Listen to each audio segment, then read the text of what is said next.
Hello, World Wide Web. Welcome back to the Hangin' With Web Show. I'm GW Pometer. Thank you so much for logging on and tuning in. We hope you'll do it all the time. Go down and hit subscribe for us so you can come back over and over again. We are here at the Melbourne Square Mall for Authors in a Box, hosted by author Jamie Engel.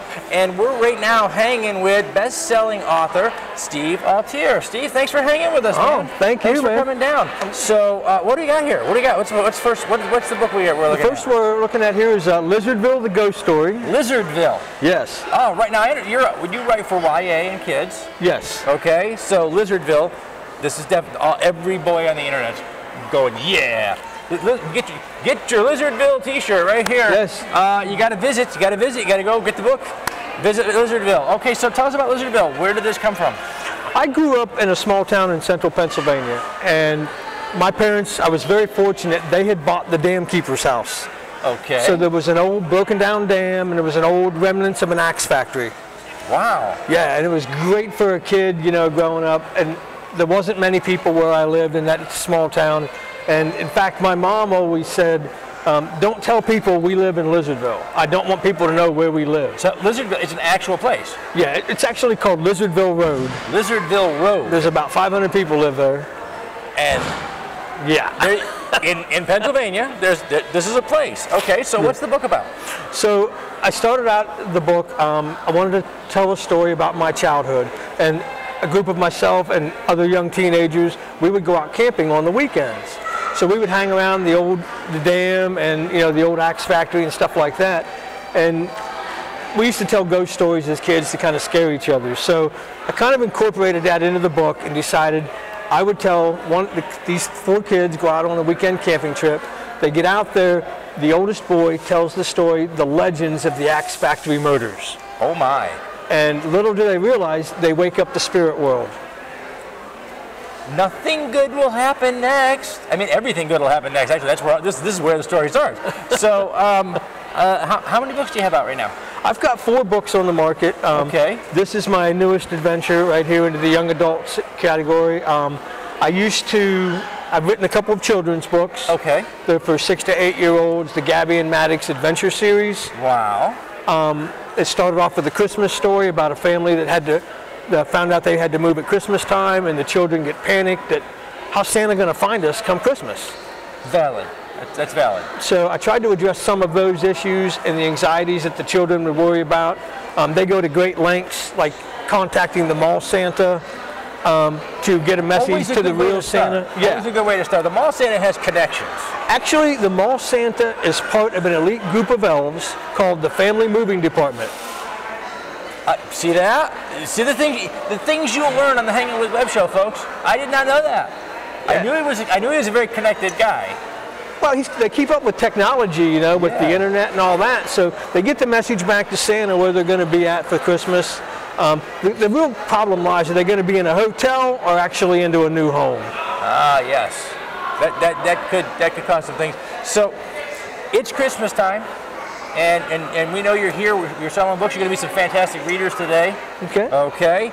We're excited about that. We want to get inside your head a little bit, though. The things that you like say a lot about the kind of guy you are. People like to buy a book from a guy they know. Okay. All right, let's get to know you. So it's Christmas time. Best elf joke. I really don't have an elf joke. See, nobody's got it. She does that. This is the second time she did that to me today. Some people don't have elves. You can't make jokes about elves. These are very important people. Exactly. Okay, so this she does to me. She goes to the internet. She finds these weird questions. I don't know how. An elephant brings you a rolled up carpet in his trunk. Who pops out of the carpet? Aladdin? It works. Aladdin could pop out of the carpet. He was flying by. The elephant snatched him. That's an elephant's got a very talented trunk. He's quick. Quick elephants. So, what's the strangest dream you can ever remember? that you can tell the internet. Okay. The other one, you guys don't get to know about that. The Strangest Dream is actually We Can't Move at Christmas, which is the first story I ever wrote, the Christmas story with the elves in it. I had a dream one night. I wasn't feeling well. I kind of went to bed early with a fever. I got up the next morning. I started telling my wife, you know, that these kids, they're struggling with Santa Claus and trying to find them. And I started writing notes down, and lo and behold, you know, that was 6 years ago, and voila. The moral of that story is if you're having weird dreams, write them down. You're probably a writer. You just don't know it yet. Write those strange dreams down. You never know. It could be a bestseller. So, back in Lizardville. Yep. Favorite childhood memory? The one that pops out. Floating down the creek. I grew up in Pennsylvania, so if you're from Pennsylvania, you'll understand when I say floating down the creek. Yeah, well, if you haven't gone tubing up north, then, you know, you haven't lived. I mean, that is the best, sometimes hours of your life that you'll spend with hanging out with friends and cutting up and having a good time. So I grew up in the 70s, and there was a motorcycle shop not far from us.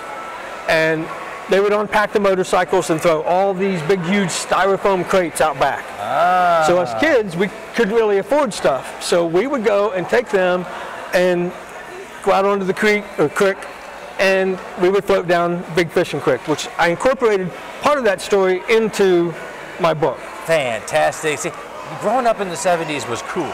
Oh, absolutely. Yeah. Now, if you're an environmentalist, I'm sorry that I don't remember what we used to do with them big pieces of styrofoam. Or we used to use the big tractor tires, the inner tubes. Yes. You know, the gravy. And there's probably a place out there, there's like a graveyard for inner tubes somewhere. Yeah, I don't know where it is. Can't clean it up, guys. We don't know where it was. We were like 6, okay? So, all right. So if you could do magic, what would you want to have? What kind of power, what kind of special thing would you like to be able to do? Be able to fly, disappear, move things with your mind. Boy, that would be handy around the house, wouldn't it? Yeah. Yeah, when that honey-do list would be gone. Done. Done. Ladies out there, just remember something. Remember, when you tell a fella to do something, we'll do it. So don't nag us like every 5 months. Yeah, I get that. It'll eventually get done. Where are you going to be coming up the road from here? After this, where can readers find you? I'm going to be going back into writing again for a while. This is my last event here for the year. I don't have anything lined up for 2017 yet, or 2018. Gosh, time flies by. It does. It's been a whirlwind. I've just done 7 appearances in the last, month and a half. So. Amen, brother. We hear you. We're all over. So, I mean, this is my final one this year, but there's a couple of schools that have asked me to come out next year and do some talking. Oh, fantastic. I'm sure I'll be back at a couple of Barnes & Nobles across the state somewhere. Awesome. Well, we're going to grab links to your Facebook and your website and all those things. Okay. We'll drop them down below so our people on the web can go ahead and find you. Great. Guys, look him up, find the books, stalk him a little bit. He likes that. We need that kind of that constant attention. So as we wrap it up, though, we're going to say thank you to our partners and our friends over at Something Unique Magazine, Space Coast Comics, Wordfire Press, Famous Faces and Funnies, Off the Chain Radio, Asylum Convention and Entertainment Services, and our great new friends over at the Brevard Renaissance Fair. These are the folks that share our creative artists all over the World Wide Web. We're so grateful to them for that. I'm G.W. Palmacher. We've been hanging with best-selling author Steve Altier. Remember, subscribe, log on, tune in, and see who we're hanging with next.